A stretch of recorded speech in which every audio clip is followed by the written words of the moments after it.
नमस्कार दोस्तों। मैं doctor Arun Pratap Singh Bhadauria, motivational speaker, सामाजिक सरोकार से जुड़ा एक और टॉपिक लेकर आपके समक्ष हाजिर हुआ हूं। दोस्तों,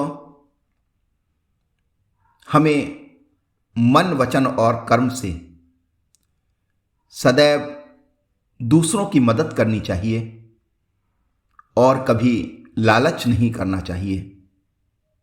इसी संदेश के साथ एक प्रेरणाप्रद कहानी आपको सुनाना चाहूँगा, जो कि मैंने सोशल मीडिया पर कहीं पढ़ी थी। एक साधु को एक नाविक रोज इस पार से उस पार ले जाता था। बदले में कुछ नहीं लेता था। वैसे भी साधु के पास पैसा कहाँ होता था। नाविक सरल था, पढ़ा लिखा तो नहीं, पर समझ की कमी नहीं थी।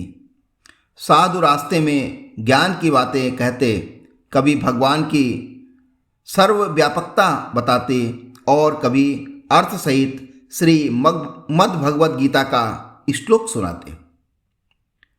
नाविक मछुआरा बड़े ध्यान से सुनता और बाबा की बात हृदय में बैठा लेता।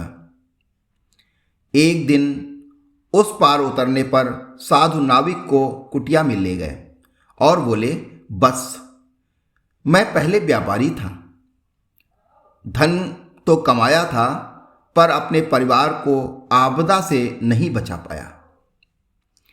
अब यह धन मेरे किसी काम का नहीं है, तुम ले लो, तुम्हारा जीवन संवर जाएगा, तेरे परिवार का भी भला हो जाएगा। नहीं बाबा जी, मैं ये धन नहीं ले सकता। मुफ्त का धन घर में जाते ही आचरण बिगाड़ देता है, कोई मेहनत नहीं करेगा, आलसी जीवन लोभ लालच और पाप बढ़ाएगा। आप ही ने मुझे ईश्वर के बारे में बताया। मुझे तो आजकल लहरों में भी कई बार ईश्वर ही नजर आता है। जब मैं उसकी नजर में हूं तो फिर अविश्वास क्यों करूं? मैं अपना काम करूं और शेष उसी पर छोड़ दूं।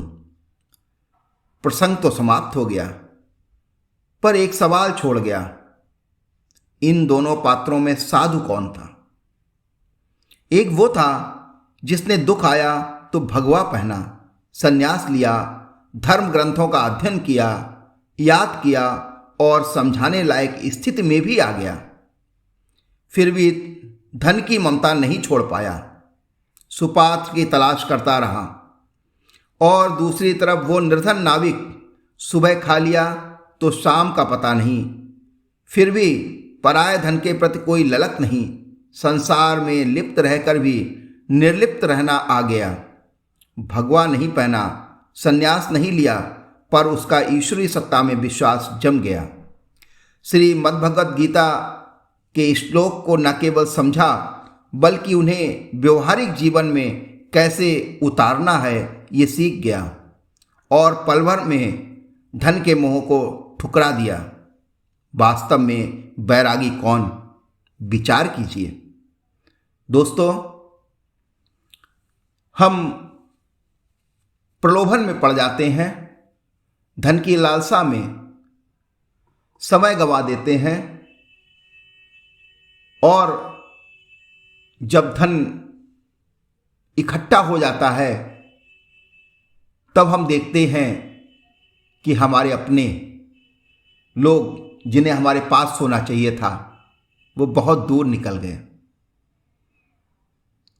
इसलिए हमेशा ध्यान रखिए कि धन जरूरी है, लेकिन उससे जरूरी है मन की शांति। आप सबके अपनों का प्यार, अगर आपके पास अपने अच्छे मित्र हैं, आपका परिवार सानंद है, तो आपसे धनी कोई नहीं, और ये सब नहीं है तो अपने को निर्धन ही मानिए। दोस्तों, सामाजिक सरोकार से जुड़ा ये टॉपिक आपको कैसा लगा, मुझे कमेंट करके अवश्य बताएं। और यदि ये कहानी आपको अच्छी लगी हो तो दूसरों को भेजें, लाइक और शेयर करें,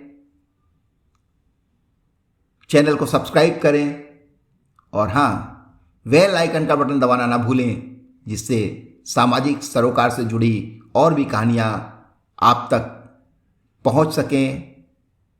दोस्तों, नमस्कार।